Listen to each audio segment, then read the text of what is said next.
नमस्कार, मैं हूं आपके साथ कनिका अरोरा और आप देख रहे हैं एफएम न्यूज बुलेटिन की शुरुआत करेंगे इस वक्त की बड़ी खबरों के साथ। चुनाव आयोग ने देश में 16वें राष्ट्रपति के चुनाव का ऐलान कर दिया है। मुख्य चुनाव आयुक्त राजीव कुमार के मुताबिक 18 जुलाई को राष्ट्रपति चुनाव के लिए मतदान होगा। वहीं इसके लिए 15 जून को अधिसूचना जारी होगी। 29 जून को नॉमिनेशन की आखिरी तारीख है। मतदान 18 जुलाई को होगा और मतगणना 21 जुलाई को होगी। राष्ट्रपति रामनाथ कोविंद का कार्यकाल 24 जुलाई को समाप्त हो रहा है और अगले राष्ट्रपति के चुनाव की तारीखों की घोषणा जो है वो कर दी गई है और ऐलान को इसी को ध्यान में रखते हुए ये फैसला लिया गया है। राष्ट्रपति चुनाव के लिए नामांकन दिल्ली में ही हो पाएगा। दिल्ली के अलावा कहीं और जगह नॉमिनेशन नहीं होगी। चुनाव आयोग के मुताबिक 16वें राष्ट्रपति के लिए चुनाव की प्रक्रिया 24 जुलाई तक पूरी कर ली जाएगी।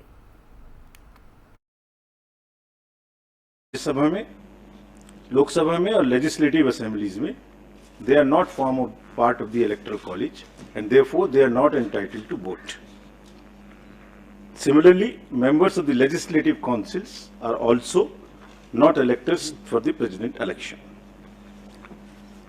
Article 55(3) of the Constitution provides that election shall be held in accordance with the system of proportional representation by means of a single transferable vote, and voting at such election shall be by the secret ballot in the ballot paper to be valid.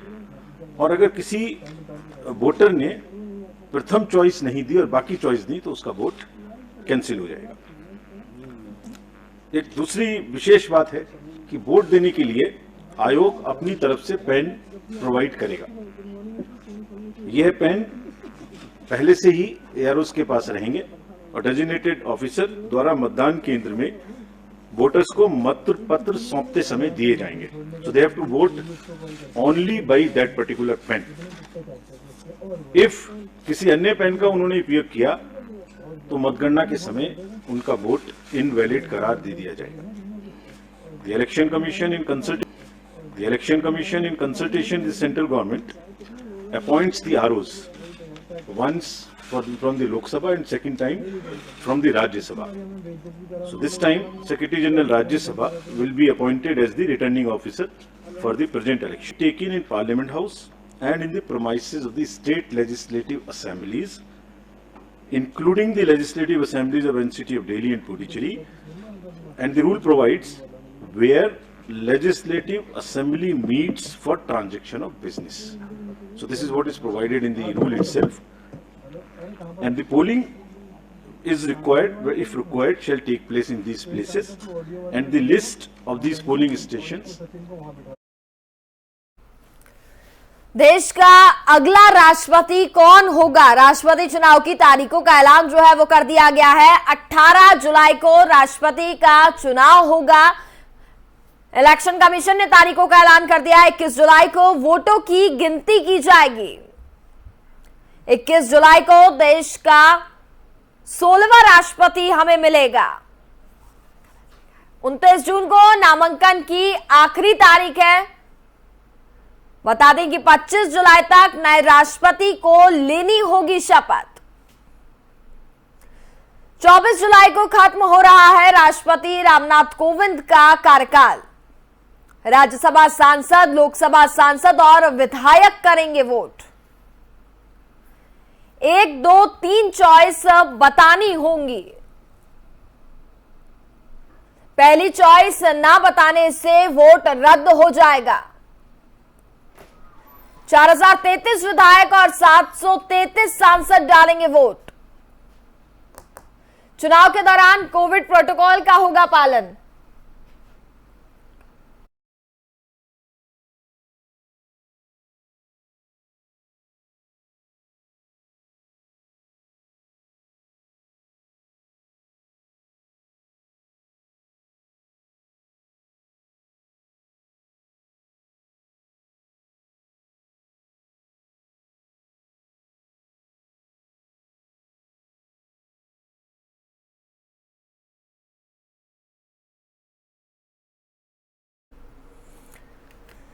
बता दें कि कौन लड़ सकता है राष्ट्रपति का चुनाव। कम से कम 35 साल उम्र होनी चाहिए, लोकसभा का सदस्य नहीं होना चाहिए, ये राष्ट्रपति का चुनाव लड़ सकते हैं। लाभ के पद पर ना हो उम्मीदवार। इसके साथ ही 50 प्रस्तावक और 50 समर्थक विधायक जरूरी हैं। भारत की नागरिकता भी बेहद जरूरी है राष्ट्रपति के चुनाव के लिए। कई बार चुनाव लड़ा जा सकता है, इस पर कोई भी आपत्ति नहीं है। इस चुनाव में बता दें कि जनता नहीं करती है वोट। इस चुनाव में राज्यसभा और विधान परिषद में नामित सदस्य भी वोट नहीं कर सकते हैं। वोटिंग में विधान पार्षद भी नहीं हो सकते हैं शामिल। मुख्यमंत्री एमएलसी हो तब भी नहीं कर सकते हैं वोट। बताया जा रहा है कि बैलेट से पड़ते हैं वोट। कैसे होगी इसकी वोटिंग? बैलेट के थ्रू इसकी वोटिंग की जाएगी। आम चुनावों की तरह गोपनीय तरीके से चुनाव होता है।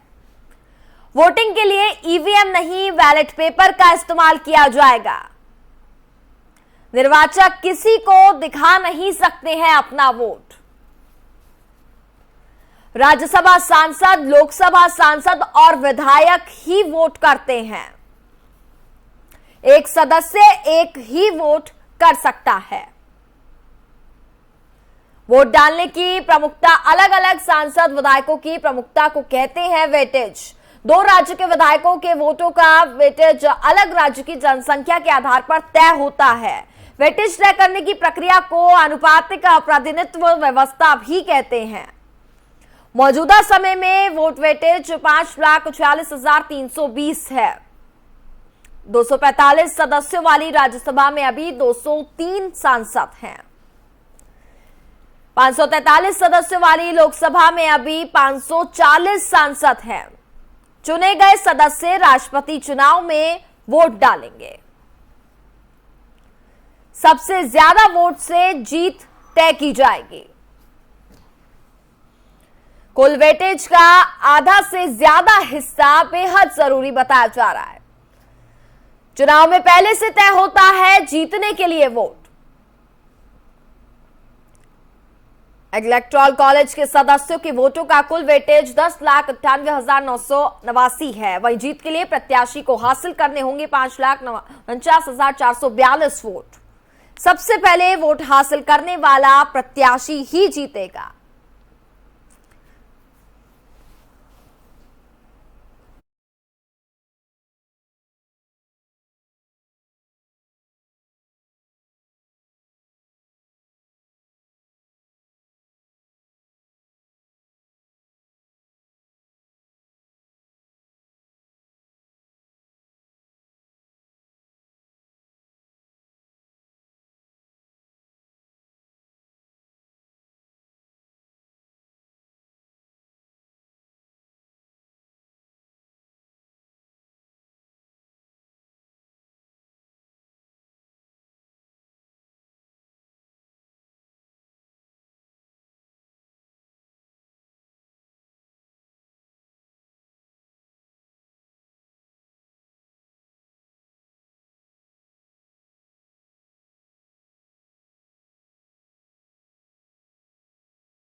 विदेश मंत्रालय के प्रवक्ता अरिंदम बागची ने अमेरिकी जनरल फिलन के चीन की आक्रामकता के बयान पर कहा है कि हमने भी इस बारे में रिपोर्ट देखी है। हालांकि जनरल फिलन के बयान पर हम कुछ नहीं कहना चाहते हैं। हम पहले भी ये कह चुके हैं और फिर दोहराना चाहते हैं कि भारत चीनी पक्ष की तरफ से हमारे सीमावर्ती इलाकों में किए जा रहे ढांचागत निर्माण की सावधानी पूर्वक निगरानी करता है। इसमें पश्चिमी क्षेत्र और अधिक दूरी वाले इलाकों में बनाया जा रहा ढांचागत निर्माण भी शामिल बताया जा रहा है। भारत सरकार ने अपनी रणनीतिक जरूरतों के लिए बल्कि क्षेत्रीय विकास आवश्यकताओं को पूरा करने के लिए भी बुनियादी ढांचे का विकास किया है।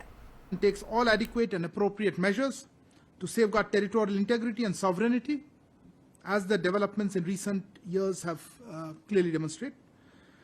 Government of India has taken various measures in recent years to develop infrastructure along the border areas to not only meet India's strategic and security requirements, but also facilitate the economic development of these areas. Let me also add here, as far as the current situation is concerned, as you are aware, we have maintained continuous communication with the Chinese side, both through diplomatic and military channels. There have been 15 rounds of senior commanders meetings, 10 rounds of the meetings of the WMCC. We have also had communication level of the foreign minister, defense ministers, at the NSA and his counterpart. This has led to some progress as both sides have successfully disengaged in a number of areas along the LAC in eastern Ladakh.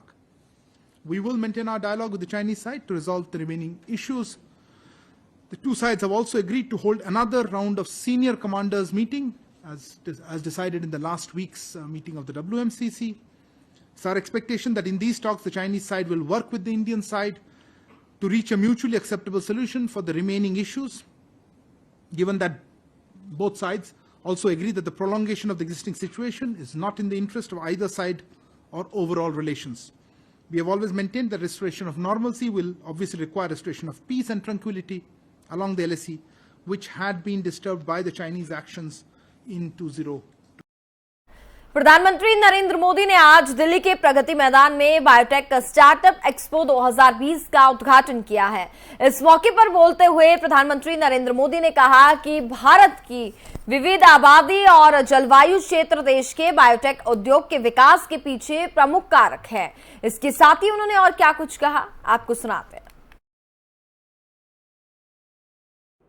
साथियों, हमने Covid के पूरे कालखंड में देखा है कि जब ये तीनों मिलकर काम करते हैं तो कैसे कम समय में अप्रत्याशित परिणाम आते हैं। आवश्यक मेडिकल डिवाइस, मेडिकल इंफ्रा से लेकर वैक्सीन रिसर्च, मैन्युफैक्चरिंग और वैक्सीनेशन तक भारत ने वो कर दिखाया जिसकी किसी ने कल्पना नहीं की थी। तब देश में भांति भांति के सवाल उठ रहे थे। टेस्टिंग लैब नहीं है तो जांच कैसे होगी, अलग अलग डिपार्टमेंट्स और प्राइवेट सेक्टर के बीच कोऑर्डिनेशन कैसे होगा, भारत को कब वैक्सीन मिलेगी, वैक्सीन मिल भी गई तो इतने बड़े देश में सबको वैक्सीन लगाने में कितने साल लग जाएंगे। ऐसे अनेक सवाल हमारे सामने बार बार आए, लेकिन आज सबका प्रयास की ताकत से भारत ने सारी आशंकाओं का उत्तर दे दिया है। हम लगभग 200 करोड़ वैक्सीन डोज देशवासियों को लगा चुके हैं। बायोटेक से लेकर तमाम दूसरे सेक्टर्स का तालमेल सरकार, इंडस्ट्री और एकेडमिया का तालमेल भारत को बड़े संकट से बाहर निकाल। मुख्यमंत्री योगी आदित्यनाथ 2 दिवसीय दौरे पर, आज उनके साथ भारतीय जनता पार्टी के प्रदेश अध्यक्ष स्वतंत्र देव सिंह भी मौजूद रहे। मुख्यमंत्री योगी आदित्यनाथ सर्वप्रथम रानी डीहा स्थित निर्मित भारतीय जनता पार्टी के क्षेत्रीय कार्यकाल और जनसभा स्थल का भी निरीक्षण किए, साथ ही कार्यालय के लोकार्पण की तैयारियों का जायजा भी लिया और पदाधिकारियों को दिशा निर्देश दिया कि शुक्रवार को भाजपा के राष्ट्रीय अध्यक्ष जेपी नड्डा बीजेपी के क्षेत्रीय कार्यकाल का लोकार्पण और जनसभा को संबोधित करेंगे, जिसमें मुख्यमंत्री योगी आदित्यनाथ, प्रदेश अध्यक्ष स्वतंत्र देव सिंह सहित कई बीजेपी के वरिष्ठ पदाधिकारी भी उपस्थित रहेंगे।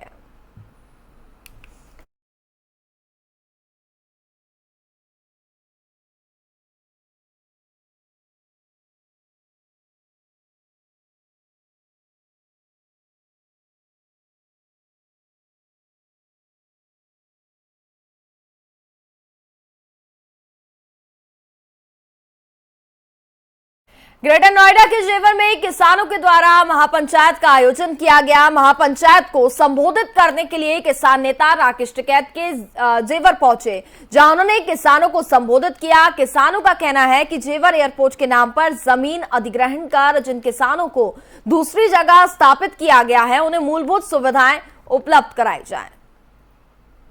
जेवर में होने वाली महापंचायत को लेकर किसान नेता राकेश टिकैत जो है जेवर पहुंच चुके हैं। मेरे पीछे देख सकते हैं कि राकेश टिकैत जो है जेवर में पहुंच चुके हैं। सीधे उन्हीं के हम पास चलते हैं। सर, किसानों के मुद्दों को लेकर आज एक बार आप लोग जेवर पहुंचे हैं, क्या क्या मुद्दे हैं, क्या कहेंगे? कई मुद्दे हैं किसानों के। जेवर एयरपोर्ट के इशू है, पूरा नोएडा ग्रेटर नोएडा के इशू है, यहाँ के जो प्लॉट है उनका इशू है।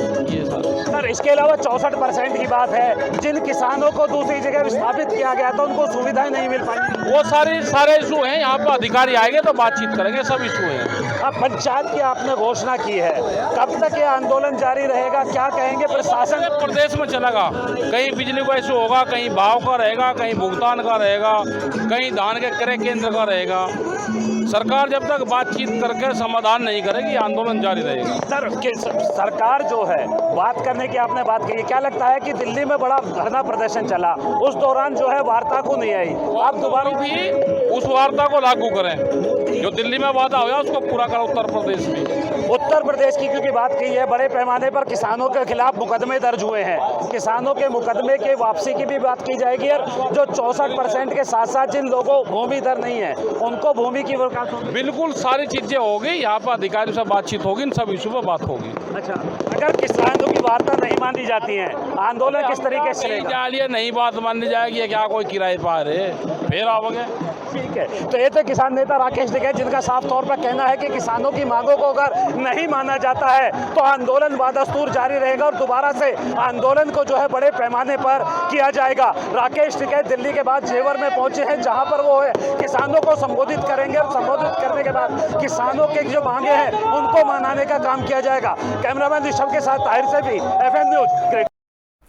एआईएमआईएम प्रमुख असदुद्दीन ओवैसी के समर्थकों ने आज संसद के पास जमकर हंगामा किया, जिसके बाद बताया यह जा रहा है कि 20 से ज्यादा लोग भी वहां पर काफी ज्यादा हंगामा करते हुए नजर आए। इसके साथ ही दिल्ली में भी ओवैसी पर एफआईआर भी दर्ज की गई है। साथ ही विवादित बयान जो है वो दिए जाते हैं, इसको लेकर के काफी ज्यादा आक्रामक भी होते हुए लोग वहां पर नजर आए हैं। और आपको बता दें कि इस पूरे मामले पर जिसके बाद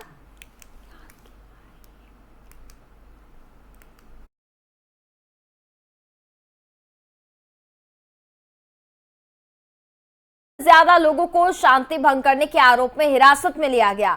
आपको बता दें कि सोशल मीडिया पर कथित तौर पर सार्वजनिक शांति भंग करने और लोगों को भड़काने वाले संदेश भी पोस्ट करने और साझा करने के आरोप में एआईएमआईएम प्रमुख असदुद्दीन ओवैसी के खिलाफ एक प्राथमिकी एफआईआर भी दर्ज की गई है, जिसके बाद पार्टी समर्थकों ने आज संसद मार्ग पुलिस थाने के बाहर विरोध प्रदर्शन किया। दिल्ली पुलिस ने बीजेपी के पूर्व प्रवक्ताओं नुपुर शर्मा और नवीन जिंदल, इसके साथ ही असदुद्दीन ओवैसी, विवादित संत यति नरसिंहानंद और अन्य के खिलाफ सोशल मीडिया पर कथित तौर पर सार्वजनिक शांति भंग करने का भी आरोप लगाया है।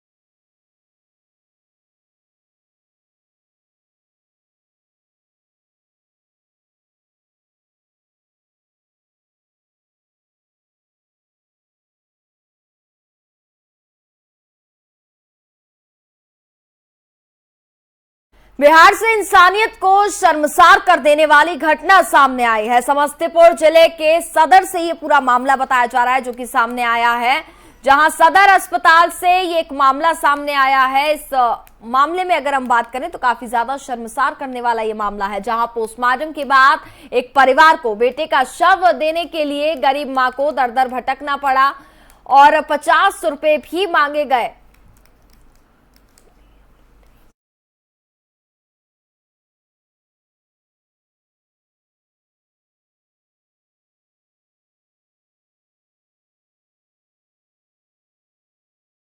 माफ कीजिएगा, इस पूरे मामले पर बताया जा रहा है कि गरीब माँ बाप से 50,000 रुपए मांगे गए। परिवार के पास इतने पैसे ना होते अपने गांव जाकर के भीख मांगी जिससे वे अपने बेटे का अंतिम संस्कार कर सके।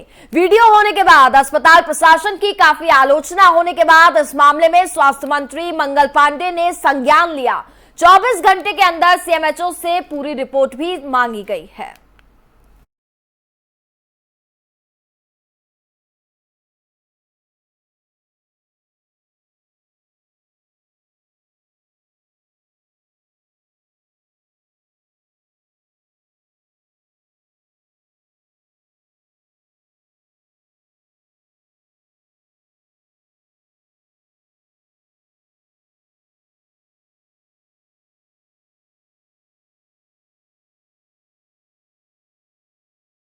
खबरों में आगे बढ़ते हैं। बात करें तो अब यूपी की राजनीति से जुड़े तमाम ऐसे मुद्दे हैं, इसको लेकर के हमारी संवाददाता तोशी मेंडोला ने अनिल राजभर से खास बातचीत की है, आपको सुनाते हैं। यूपी का माहौल गर्म है। मेरे साथ बात करने के लिए मंत्री अनिल राजभर है। यूपी की योगी सरकार क्या काम कर रही है? कानपुर में हिंसा हो रही है, अलकायदा लेटर जारी कर रहा है, मुसलमानों को भड़काने का काम कर रहा है, हिंदू भगवों को लेकर कह रहा है कि मार देंगे। कहाँ है सरकार आपकी? नहीं, कोई बात नहीं है। उत्तर प्रदेश की सरकार कैसे कार्यवाही करती है ये पूरा देश जानता है। कार्यवाही से पीछे हटने का सवाल नहीं है और किसी को भी प्रदेश के अंदर अशांति पैदा करने की छूट नहीं दी जाएगी। वहाँ लॉ एंड ऑर्डर मेंटेन करना हमारा कर्तव्य है, उसको हम करेंगे। दिल्ली, मुंबई, गुजरात तमाम राज्यों पे बोल दिया है कि विस्फोट हो जाएगा, शरीर पे खुद ही बम लगाकर उड़ा देंगे। कोई बात नहीं है, जो लोग कहने वाले हैं प्रशासन उनका संज्ञान ले रहा है। आखिरी सवाल, उपचुनाव को लेकर क्या समझ रहे हैं, क्या तैयारी है? क्योंकि कानपुर हिंसा भारी ना पड़ जाए आप लोगों पर। ऐसा कुछ नहीं है, जनता भारतीय जनता पार्टी के साथ है, उपचुनाव भी हम जीतेंगे। बहुत शुक्रिया। कैमरा पर्सन अंगद के साथ उषा मंदोरा, FM न्यूज। और इसी के साथ फिलहाल इस बुलेटिन में बस इतना ही। देखते रहिए FM न्यूज। नमस्कार।